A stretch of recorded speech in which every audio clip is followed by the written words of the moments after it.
Welcome to the Buy Box Experts podcast. We bring to light the unique opportunities brands face in today's e-commerce world. Hey, and welcome to the Buy Box Experts podcast. This is Eric Stopper. Today's episode is brought to you by Buy Box Experts. Buy Box Experts takes ambitious brands and makes them unbeatable. We've got a team of consultants that will help you out to help you understand your position in the market, to see where you're losing money, wasting money, or not spending enough money. Come and talk with us. Click on the free analysis button up in the top right-hand corner of buyboxexperts.com, and you'll be connected with me or a member of my team. It's free, no strings attached, buyboxexperts.com. Click on the free analysis button. This episode is a part of a 10-part series that we're doing with the geniuses at Kensho. We thought to bring our collective knowledge in a way that was fun and educationally indispensable.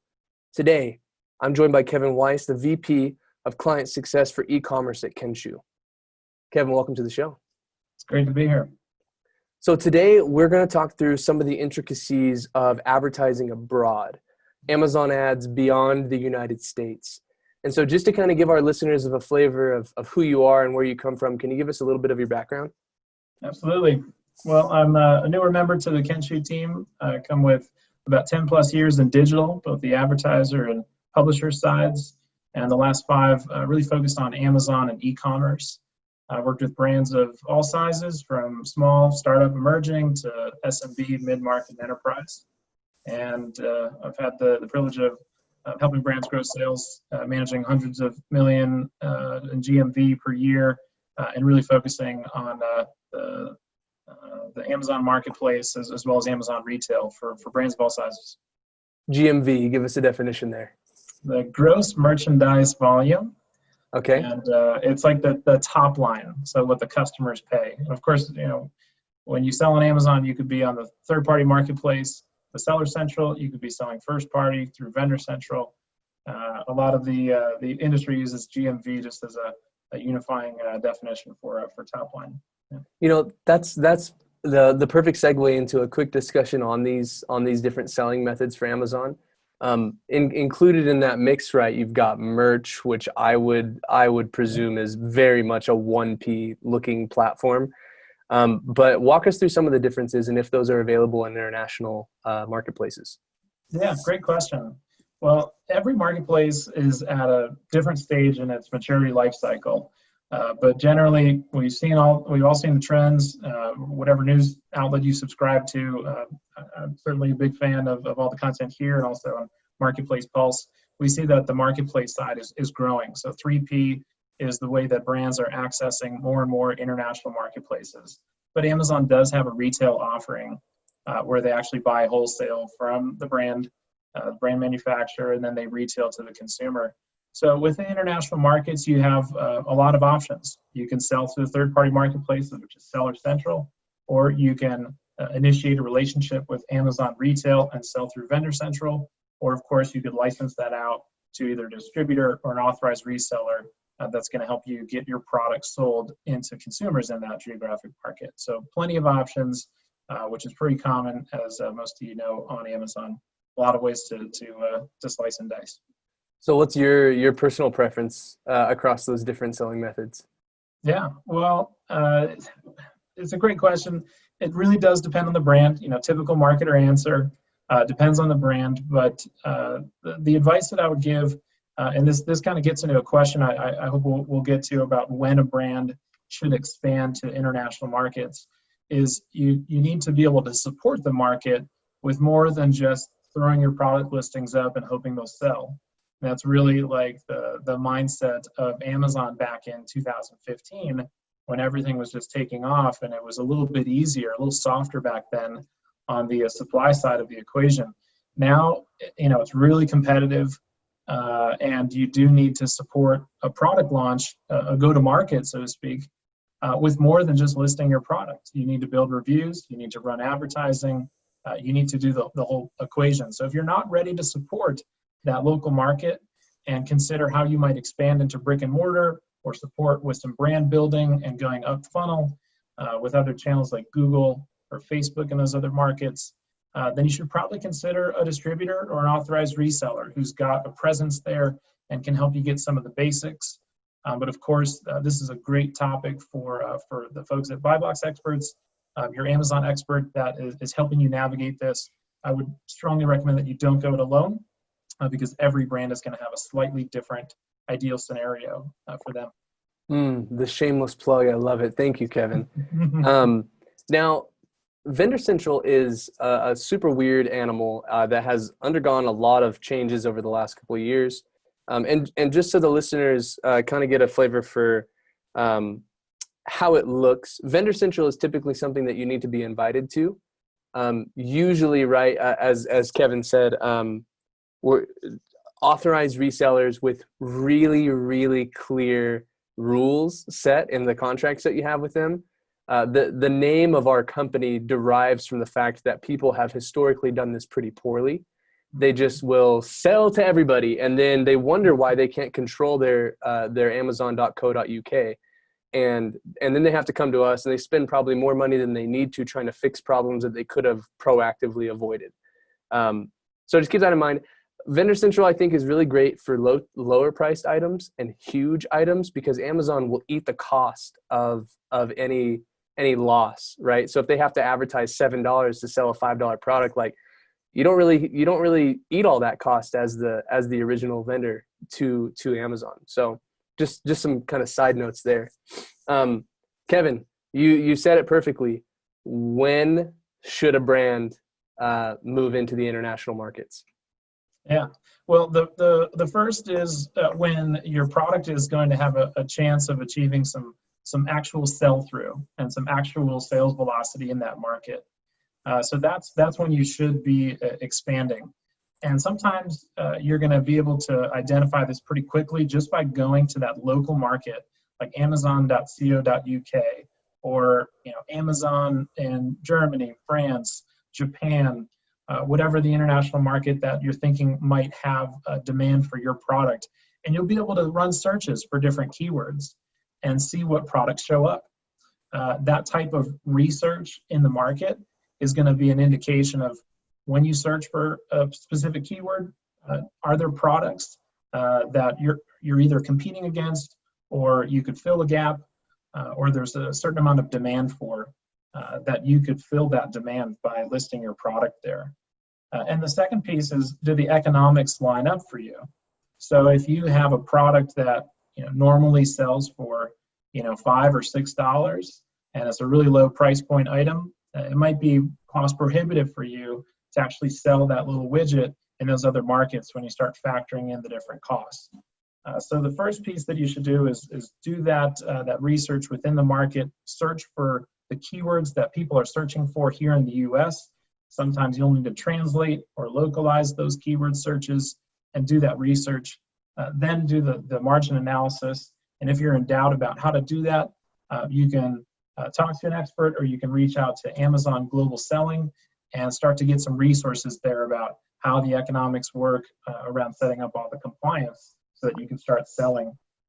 That's really when you should expand, is when the time is right for you to actually be able to capitalize on the demand in that market. So that begs a really serious question for a lot of folks, and I get asked this question all the time. What is the best way in your experience to be able to find what the demand is for a certain product on Amazon? Yeah, well, I've used a number of different tools. So I'm currently using AMZ Scout Pro as my go-to. In the past, I've used the Unicorn Smasher and through the Jungle Scout as well on a one-off. Use Keepa as well, and just checking to see some sales history and review history and stuff. So those are the tools that I'm using, and they are integrated across international markets, so you can get an estimated unit sales just based on the that bestseller rank, that BSR. So that's a good place to check for demand, running those different keyword searches and checking to see the competitors and the estimated sell-through. Yeah, you mentioned that's a few criteria, right, to be able to evaluate demand. It doesn't sound like there's just one cut and dry way to say, yes, there's lots of people searching for this. Mm-hmm. Is there any really easy indicator, right, like top line, cream at the top, where I search for a keyword and the first thing that I notice is X, and that's probably a pretty good indicator? Great question. So one of the first indicators is you run a search for something on Amazon. You see one product, maybe two, with a good number of reviews, and then this big drop off, this gap just after that. That's a telltale sign that there's demand in the space and there's a need for more of that competition. And sometimes, we'll talk about this a little bit about what types of products tend to do well internationally. But you want to fill a gap. And if you see the gap right there on the search results page, that's a good indication that there's probably a soft spot for your product to be listed there and sold. Yeah, and again, that might be a conversation for you to have with that global selling team. And call us at BuyBox Experts, man. I'd love to talk with you about your products and how they're doing and the efficacy of you selling in another market. I think we can find those things together. So, man, there's a lot of gold in here for people who are looking to sell internationally. But I think one of the thoughts that I have as somebody who has accounts that sell mostly in the United States and just a few international ones, yep. It's kind of this existential feeling of, how do I know if I'm ready?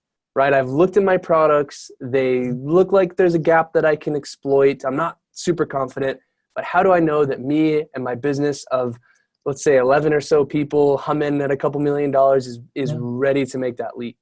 Yeah, great question. Well, there's certainly, you think about where you're going to get your growth from. And as a business, you're either growing or you're dying. So you're thinking about where to grow. And Amazon International provides a really compelling option for growth. In these additional markets, Amazon Prime household penetration is still growing. So while we're somewhere around 58% here in the States, internationally it's much lower. It could be anywhere from 10 to 30%, but on the rise. And so really you want to weigh the investment and the cost of expanding internationally with the other options you have on the table for growth.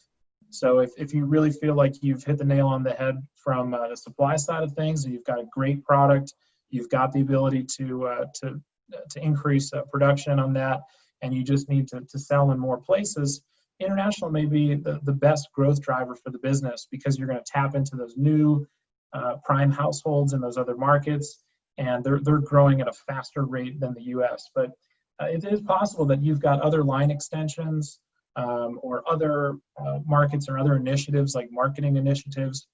Maybe you've been looking to build the brand on Google or Facebook, or start running some off-site of Amazon to traffic to Amazon, and you want to test more in stores. So really, you got to decide which is going to be the one or two or maybe more growth initiatives that you're going to initiate. And when you do it, then you commit to it, and you invest and you lean in, and you do it well, and you measure that success. So that'd be the advice that I give, which I think has some good business application beyond just selling internationally. So am I ready, right? I have to look at this at a growth standpoint, right? Is there more, right? Is every dollar that I spend on the United States one going to get me more short and long-term juice than if I go and spend that dollar on the UK platform? And I think that's something that a lot of people need to look at closely and potentially talk to a consultant about. Yeah. You mentioned, right, that you've got to be financially and logistically ready for these kinds of moves.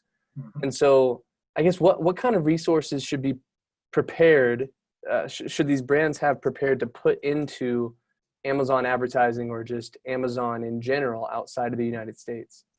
Yeah, well, there's certainly a lot of levels of investment that you can put to support a brand launch. And this is a topic that I've discussed with brands of all sizes, and how much do they invest for that initial, getting that momentum going. So I can probably speak a little bit more directly to the advertising side of it. When it comes to Amazon advertising, the API, it supports all of the international markets, and Kenshu supports all of the Amazon advertising international markets. So North America, Europe, Japan, Australia, United Arab Emirates, and a growing list every day. What we can do is we can look at how much the spend breaks out by market, and we see that usually the U.S. is going to be about 8 to 8.5 times more traffic and more velocity than any other market on Amazon. So if you're thinking about a budget for UK, Germany, France, Spain, Italy, you're probably talking about somewhere around an eighth, maybe a tenth of the budget that you would need for the US. And for Japan, probably about the same, about an eighth of the budget. So you can do some quick math based on the norms there, based on traffic. You can also look at the size of the GMV, going back to our initial acronym, the amount of products that are sold in these international markets. And this is something that we can share out in the show notes as well, where you'll see that US, Japan, Germany, UK, Canada, there's this big drop off there. So in terms of budgeting, you want to think about the cost relative to how much you're spending in the US, and starting with that to get your advertising up and running. Are brands typically spending enough here in the United States? Oh, I would say no. On the whole, I look at spend as a percentage of that top line sales, whether it's ordered product sales for sellers or whether it's ordered revenue or even ship COGS or some of the other metrics that you measure against. And typically that percent of spend, it's low. Amazon advertising, it's the best growth driver that brands have. We've seen the lift in sales from advertising go from about 20 or 30% of total sales to 30, 40, or even 50% of total sales. And the ability to just get at the top of search for the non-brand keywords that you want, there's just no better way to grow the brand and get your product in front of new customers. So I tend to see an under-indexing on that and recommend that brands find some more budget and pull from other sources that just don't have the same kind of ROI. And if you're having trouble spending, there's typically not a market that is not decently large on Amazon. I know some industrial products are kind of at the beginning part of that innovation curve. Yeah. Is it time for them to invest in a software? Is it time for them to hire a partner, right? Sure. Or is there one piece of advice that you could give these guys to say, let's get you to the next level so that you really are capped out on US and then can move to international? What would you say? Yeah, great question. There's three answers to that. The first is a lot of times brands will not spend as much on conquesting as they should be. So that's going after their competitor brand terms. That's something that is typically not totally excavated by the advertisers. So if you're not doing a lot of conquesting where you're actually bidding against your competitor's brand terms, that's an area to lean into, because you can steal a customer right from the bottom of their funnel, and it's an area that's worth that investment. The second is if you're not investing in sponsored display or the demand side platform, Amazon DSP, this is an area to start testing. It's able to provide really strong return on ad spend if you're doing remarketing as part of that, which you get automatically with sponsored display, but it's time to start talking about DSP here in the US.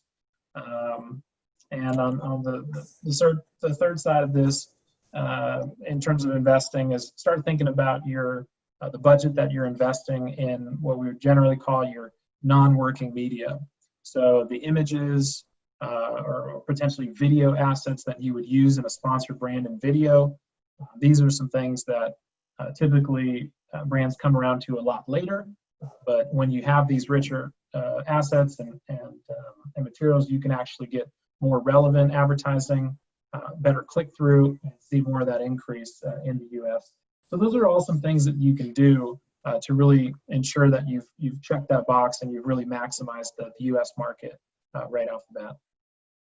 Now, you've mentioned all of the products, the advertising products that Amazon has available. Sponsored products, sponsored brands, the headline search ads, display advertising, and other things like video and search, right, are kind of in the sponsored product realm. Yep. Are those all available internationally in every single one of the marketplaces?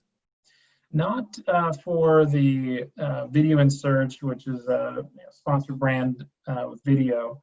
But in terms of the other markets, sponsored product is going to be the most widely available. We have seen some instances where the API in international markets doesn't support certain types of functions or ad products, where we can't actually automate as much because the APIs are just new in those other markets. But Amazon has done a really good job closing the gap. So with some very, very small exception, the ad products are available in all international markets that you'd be expecting. Yeah, and recently, probably in the last 3 months, maybe even longer than that, Amazon Global became a thing where you can essentially take your listings from the United States and have those copied and pasted right into these other marketplaces. Yeah. Talk to me a little bit about that, and how is advertising copied over as well, or do you have to start from scratch on Amazon Global? Sure. Well, yeah, it's great what Amazon is doing to provide tools to make it easier to sell internationally, and they're trying to build those flywheels, faster and faster in those international markets, because that's part of Amazon's growth strategy. In terms of advertising, we in the Amazon universe, right, we do have the luxury of auto campaigns, and so from that standpoint, it doesn't take that much effort to start building out some ad campaigns in those international markets and at least get the ball rolling. Mm-hmm. In terms of campaign mirroring, leveraging the reports and the different tools, that's something that strongly recommend checking out Kenshu for, and getting some of the tools that help you work at scale, which we work on together through the BuyBox Experts Kenshu partnership. That'd be my advice in terms of getting started. It's not terribly imposing, not terribly difficult, but if you really want to do it well and you are looking to operate at scale internationally, definitely got to use the ad tech. Right on. Now, for Amazon automatic sponsored products to work, you have to have content in your listings, titles, bullet points. That's where it's drawing those keywords from, and it's probably certainly looking at competitor keywords and then having you show up for them and next to them, and then determining which ones are the most viable. Yeah. And so before a brand lists and touches that automatic campaign button, what should they put into their listings? How much effort should they put in? How many keywords should they typically be looking for? And are the keywords different in international markets? Are we pretty ubiquitous in the way that we search across different platforms? Great question. Yeah, each of the local markets behaves a little differently. And there's actually some guides, again, through Amazon Global Selling on, being ready to sell and prepared to sell to this different consumer audience that have different holidays, that have different shopping events and different preferences and buying tendencies. So very much so, I would say that the search keywords that you're going to enter are going to have some nuances. And it goes beyond just translating, but really just localizing your listings for that market. And so whenever possible, try to work with native language speaking to get that localization on your listings. Now that said, you don't have to create the Mona Lisa of product listings for your 100th top seller on your list of 100. Follow those 80-20 rules, focus on the products that you can really support, really lean into those well, and do them very well. You should not just assume that you can list a product, throw a couple things through Google Translate and list it, and it's just going to work if you throw some sponsored product money at it. I would certainly encourage you to optimize those listings through native language speaking whenever possible, and really support those with both the front end and the back end, so that you're not just throwing money on ads, but you're building organic ranking, which is really the holy grail for why you're going to sell on Amazon in the first place. So I think a lot of people are convinced, right, that Amazon Marketplace, whatever, is going to be good, and most of them are focusing on US because there's always more here. But a lot of folks that I talk to, these business owners, are scared to death about logistics. They're like, great, I can advertise, but who's going to track this? How do I make sure that I don't overspend and push too many products, and then I end up with this shortage that causes me a rank decrease? What would you say to some of these folks to put their minds at ease? What kind of products are available? And where would you send them to help them curb these issues? Yeah, well, fear it sets in for all of us in different ways, and for some, selling internationally, it's something that you're doing for the first time. You don't want to get it wrong and find yourself liable or violating some type of compliance regulation. Amazon does a pretty good job of making sure that anything you need to have covered is covered before you can start competing for the buy box and start selling. So rest assured that there are millions of other folks that are in your position trying to sell internationally and solving these challenges. There are some great resources through Amazon Global Selling. And again, talk to an expert that has helped brands scale internationally. Look for those lessons, those checklists. You can do it and know that you'll probably make some mistakes along the way. It won't be the end of the world. You'll learn from it, and your business will be better for it if you have that experience. Yeah, Amazon's really going out of their way to help with forecasting too. I've seen my account, right, the replenishment, they're in my face about it all the time. And so I'd be surprised if you have somebody who is always looking at Amazon, which is a pretty critical point that we emphasize to folks, you're not likely to make huge mistakes. It's sometimes just like, oh, we had a huge order from somebody and now we're a little bit short. Let's get it done. So just have somebody with their finger on it, listeners, which is why it's good to hire someone outside of your CMO to be running Amazon. Now let's move to Kenshu specifically. So you guys are an international company. You service brands all over. You've got $7 billion of Amazon ad monies running through your tool. Lots of clients that are working on this with you. How does it work internationally? Tell us about Kenshu and how it can rock it for these brands. Yeah, well, one quick clarification just to make sure: $7 billion in ad spend across search, local, social, apps, and e-commerce. So while we've got some big goals, $7 billion on just the Amazon, we're not there yet. But we'll let you know. We'll throw a party when we do.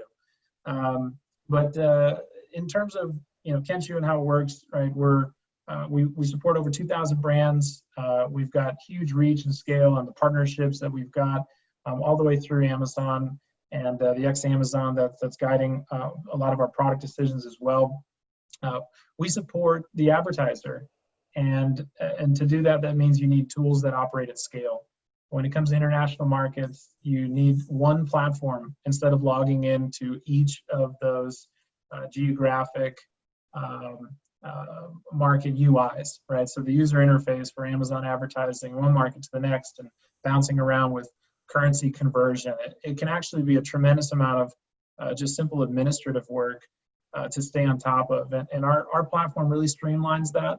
And so for the clients that work with us, that are leveraging the platform, they're actually getting a tremendous amount of cost savings and efficiency by being able to standardize and do things at scale through the platform. We also have all kinds of amazing optimization tools, other management tools to be running rule-based bidding, machine learning-based bidding to drive performance. We've got budget navigator tools to do accurate pacing and tracking, all kinds of dimensions and categories so you can slice and dice. I mean, it's just the best way to manage your Amazon advertising in general, but to be able to do it efficiently across all those international markets, it's a huge time saving, which for those who are selling internationally, it's a lot of work when you add one more market. You really need tools to help you streamline that. And for Kenshu, somebody who wants to get started, trying it out, just giving the first month of work into it, what's the best way for them to use Kenshu, to try it out and to start scaling? Yeah, well, there's a few ways, and certainly you can reach out to us. We've got some different contact forms, and you can also reach out to me as well. Make sure that we route you to the right place, or we can pick up on the conversation from here. You can also work with buy box experts and take advantage of the ability to manage this at scale. With Kenshu, I should caveat, not for everybody. If you're a really small spender, you're only in one market and you're not doing things at scale yet, you might not be ready for the platform. But if you are operating at scale, you've got multiple marketplaces, you've got multiple brands, larger catalog, that's a really good use case for using us, because it's a really powerful tool. But you can work with us directly, or you can work with us through BuyBox Experts. But a great place to start is checking out our website, kenshu.com, or reaching out to me directly. Go to kenshu.com, go and find him. We'll put Kevin's information in the show notes for this, so that you can go and track him down and talk with him or a member of his team. Kevin, thank you so much for coming on the show. Thanks. Great to be here. Thanks again, Eric. Thanks, everybody. To finish today's podcast, I want to share some final thoughts. For large brands who are seeking to wholesale product to a trusted Amazon reseller, we at BuyBox Experts are big fans of the team over at Pattern. They've helped hundreds of large brands to capitalize on the Amazon channel, while also helping implement channel governance best practices that allow the brands to have consistency across all their sales channels. For more information, go to pattern.com and reach out to their team there, and they'll be able to help you. We hope to see you soon on the BuyBox Experts podcast. Thanks for listening to the BuyBox Experts podcast. Be sure to click subscribe, check us out on the web, and we'll see you next time.